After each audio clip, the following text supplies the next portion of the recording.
ज्या गोष्टी कळत नाहीत, समजत नाही, समजण्यासाठी कठीण आहे, अवघड आहे, त्यांचं ज्ञान सहजासहजी सामान्य जीवाला होत नाही.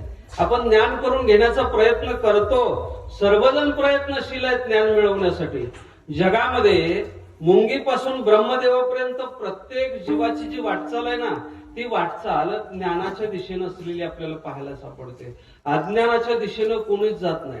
मला कळू नये, मला समजू नये अशी वृत्ती कोणत्याच जीवाच्या अंतःकरणामध्ये नाही. मला कळालं पाहिजे, मला ज्ञान झालं पाहिजे, हीच वृत्ती प्रत्येक जीवाच्या अंतःकरणामध्ये आहे. मुंगीचा प्रवास रात्रंदिवस सुरू असतो. कशासाठी फिरत असते हो मुंगी? कशासाठी फिरते? तो साखरेचा दाना शोधायचा, त्याच्यातली जी गोडी आहे त्या गोडीचं ज्ञान करून घ्यायचं, तिचा संग्रह करायचा. याच्यासाठी तिचं चढणं उतरणं हा प्रवास तिचा सातत्यानं सुरू असतो. प्रत्येक जीव कशाचं ना कशाचं ज्ञान करून घेण्याचा प्रयत्न करतोय. कोणी व्यवहारातलं ज्ञान करून घेण्याचा प्रयत्न करत असेल, कोणी परमार्थिक ज्ञान करून घेण्याचा प्रयत्न करत असेल.